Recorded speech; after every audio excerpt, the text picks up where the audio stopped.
But let's start with WWE's latest counter-programming move against AEW. And maybe it's most blatant so far. WWE earlier this week announced 14 shows, dates for 14 shows coming up. And in that list is Worlds Collide, which last year, you know, I'd forgive you if you didn't really remember this show too much. It was on YouTube because it's really a AAA presentation. It was headlined by Dominic winning the Mega Championship from Vikingo. But this year it feels like it's going to be a bigger deal. And that's because it's taking place on Saturday, September the 26th, which by a massive coincidence is the same day as AEW All Out. It's taking place at the Allstate Arena in Chicago.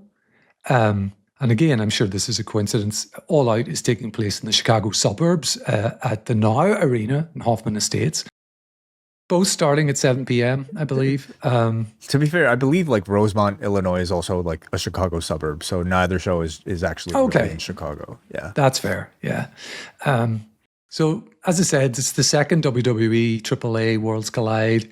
I don't know where this is going to be offered. If it's a AAA kind of branded event, it'll be on YouTube again, I expect. But anyway, given the venue that they've booked, which is a 12 to 15,000 seat building, we expect WWE will want a proper gate at this. Mm-hmm. Their last show was there was very recently, the July 6th Raw, with nearly 12,500 tickets distributed, and that's when Punk beat Sami Zayn for the Undisputed Championship. And where I would expect a Punk appearance at this show would be more than probable. Yeah. Punk versus Mini Vikingo. Mini Vikingo, yeah. Yeah. Mini Vikingo gets challenged for the WWE Championship. Do you know what? It might entice me to watch it so much after All Out, I guess. But Punk could bring back his Straight Edge Society mask. Wouldn't that be so cool? That would work. Yeah. Call himself a luchador for the night. El Punko. And of course, this is part of a pattern going right back to when Dynamite launched the Wednesday Night Wars. Just last month, NXT's Great American Bash ran against Forbidden Door. For All In Wembley, WWE's already announced a AAA show that afternoon, flowing straight into Heatwave, NXT Heatwave at 3 p.m. This does feel like it's on another level, though, an arena event, and I'm sure we're going to get, a Punk announcement for it. An arena event in the same area. Same market, yeah. Yeah. I would say that feels somewhat unprecedented, and it's like, I love this. I love this sort of petty bullshit. I love it. Petty. It's like, and it's happening on such a large scale. And it's like, at this point, this company clearly does not care about any sort of like maybe negative publicity that they may get as a result of like these sort of moves, because they keep doing it. So I also suggest that they must find some value in all of this to justify doing it repeatedly, right? That's my thinking when you've got someone as aggressive as Nick Khan, who claims, as we heard on Polk and Thurston last night, not to really know what his competition is doing because he wears blinders and he's in the race just looking ahead. Maybe they feel, that it's just their fiduciary responsibility to try to trample the competition as much as possible. But it feels incredibly petty. I think the closest we got to something of this order was All Out last year, when that was the same. WrestlePalooza was announced, the big new tentpole show that we've heard nothing about this year. Their ESPN launch show, I believe it was.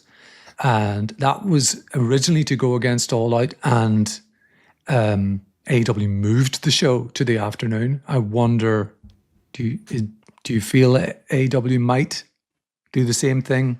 Move to the afternoon?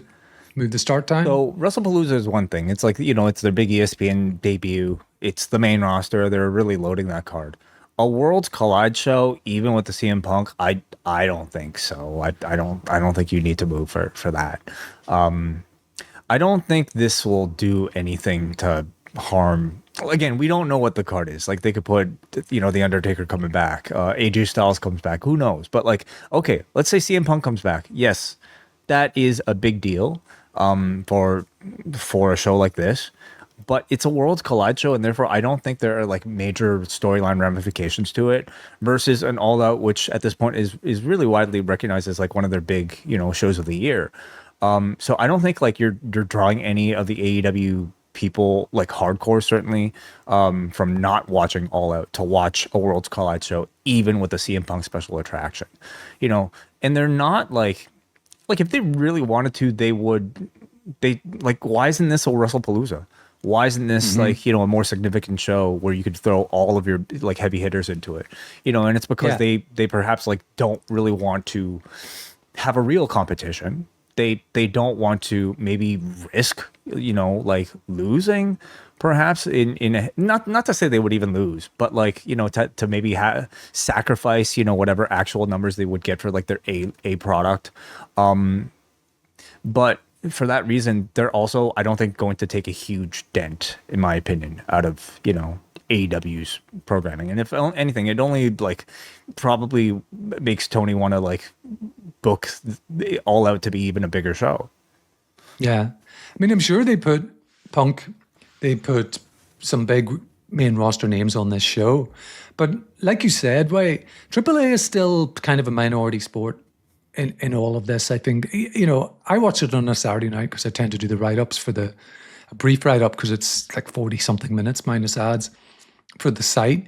And it's a good product, but I don't know that millions are watching it or anything. And who's on their roster? Because this ought to be, if it's anything like last year, sort of WWE talent versus AAA talent. You've got El Grande Americano, of course, who's sort of cut through with that big match against Chad Gable, but I don't really know who else on that roster is a big draw. So I think you're right. This is going to be a fairly...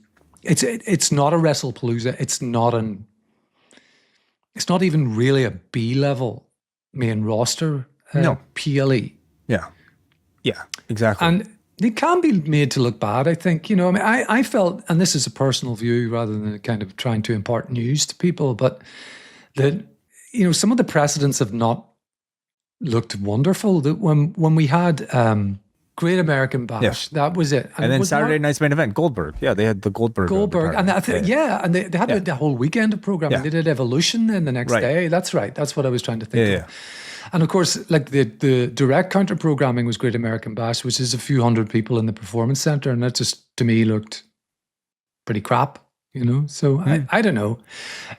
I don't think it hurts AEW too much. Do you? I feel we're now kind of, there are people like us who have to, and there are people who want to watch both products, and they will make their choice.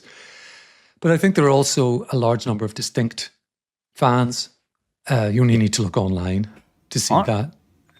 No, I don't think it hurts AEW. At least like with the audience that is actively watching it. To me, all of this just continues to really bolster AEW's like, I would say pretty like attractive status as like the underdog. That's kind of like trying to mind its own business, but like here comes like a big brother trying to like knock down like the building blocks that this little kid is just trying to like mind his own business, like putting together. Again, though, like WWE clearly is doing this because they see enough value in doing it, right? So what are their aims? It's not necessarily to win any sort of PR war, because clearly they don't care enough about this level of negative publicity. So are they looking at their numbers and seeing that, hey, like we are like putting in a bit of a dent into all of this? But none of it also feels like it's that significant now when they're not in a renegotiation period, right? So why be so aggressive right now versus maybe waiting until like when their deals are coming up? Don't know. It's really interesting that they continue to see whatever value they see in doing it. Yeah, it feels like Vince would have done this, I'm pretty sure. Yeah. So maybe it's just in their DNA that they feel there's competition out there. Let's offer an alternative. Could be that, like, I mean, I wonder if there's a part of them that feels like doing this, going head to head with like a competition somehow will bring more publicity to a AAA and to an NXT. Like, do you think that that's a valid reason at all versus having it exist on its own weekend and maybe, being that much more ignorable? Like, making it a part of a quote unquote little war, would it maybe bring a little more attention, even if people might not actually watch the show? There may be something in that, because we know, or at least we highly suspect, that they want to get some rights deal for AAA in North America or in the US at the very least. Because at the moment it's streaming on YouTube outside of it. It's on Fox in Latin America, and they got a decent deal for that, I believe. But at the moment it's on YouTube, and I'm sure they're shopping it around to Spanish language channels and so on in the US. So this gives them something.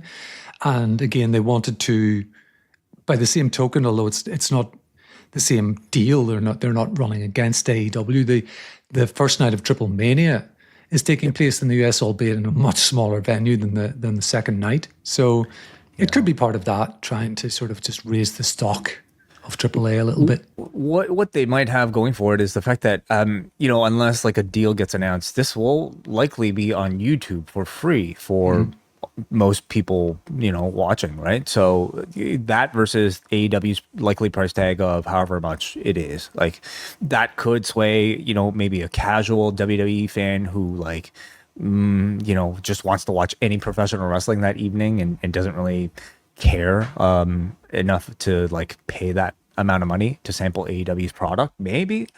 But if you're somebody who's, I think, following AEW week to week, again, dependent on the card, and at this point, I think you can almost assure that like Tony will put like probably a lot of effort onto a card for All Out.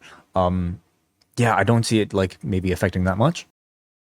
It's July on the Post Wrestling Cafe, and that means our extensive G1 coverage begins starting July 11th. We're going to have reviews of every single G1 card right up to and including the finals in the middle of August. Plus, Rewind Away takes a look at 2 episodes of Heels. We're also going to be going back to 2005 for a review of WrestleMania 21, and it is the start of our double shot episodes covering this season of Dark Side of the Ring. Plus, we are going to dive into the 3rd season of WWE Unreal. All that and so much more can be yours by signing up to the Post Wrestling Cafe. It gets you XL editions of Rewind to Raw, Dynamite, and SmackDown, Collision Course on a weekly basis, MCU later, and so much more.